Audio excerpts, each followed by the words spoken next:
Good morning, Mr. Bradshaw. Good morning.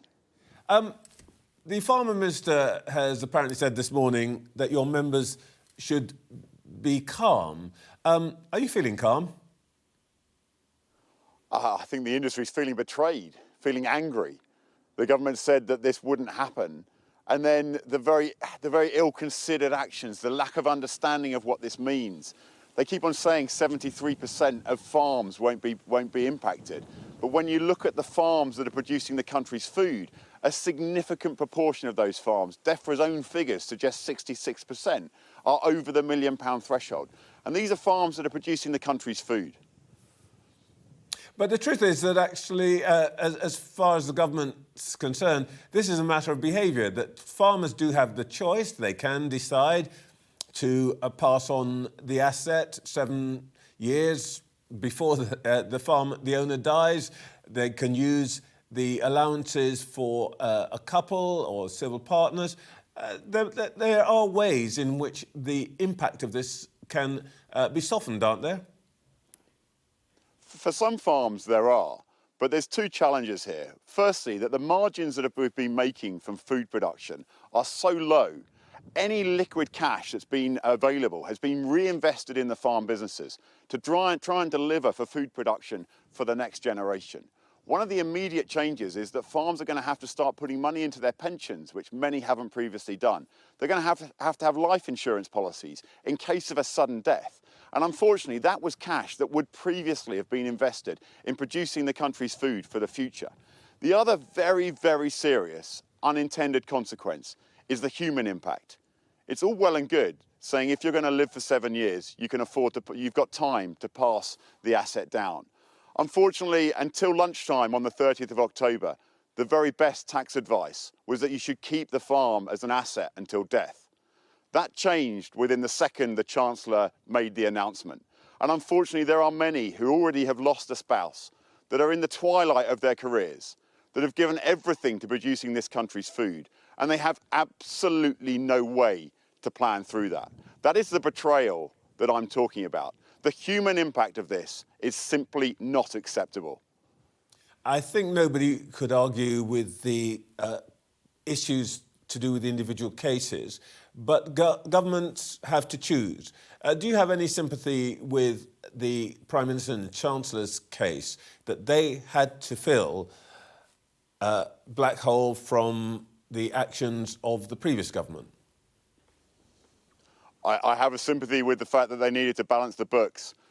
What I don't see is that the 500 or so million pounds they say they're going to raise from this tax is a good foundation for taking that tax from the country, from the people that are going to produce the country's food. We all know that we're living in a time of global insecurity, the geopolitical challenge. We see what's happening in the Ukraine, in the Middle East. We know what's happening with climate change. We have a government saying food security is a critical part of national security, yet they've ripped the rug out from that very industry which is going to invest in food security for the future. There must be a better way of them doing this. But do you accept that, everybody in one way or another, national insurance, risers and all the rest of it, is going to have to pay? The idea of passing on assets worth £1 million or more lies beyond the wildest dreams of most people. Why should farmers' assets be protected? And look, this is a really difficult conversation. I recognise you may have people watching today that struggle to be able to afford the weekly shop or the daily shop. And that is a really, really challenging situation. The budget is already inflationary for food production. When you look at the national insurance increases, the national living wage increases, it is going to drive up food inflation significantly. This is another element. The agricultural property relief and business property relief changes will mean that farms are not investing for food production for the future. It will increase the volatility of food production, and it won't deliver the food security that this country needs. So I have huge sympathy for the very, very challenging situations that are facing many people. It just feels like this is an incredibly blunt instrument that really isn't looking at the long-term future of this country and how we provide the food that everybody needs. You are planning, if you like, an escalating protest. How soon will we see shelves in the supermarkets being emptied? On Tuesday, we have nearly 2,000 farmers coming to meet their MPs, to sit opposite them, to tell them from the heart what this means for them, their family, their farm, their future. There'll also be a rally taking place alongside that, being coordinated by a group of farmers, where there may be 10 or 20,000 people. We saw in Wales yesterday that farmers were demonstrating outside the Welsh Labour Conference.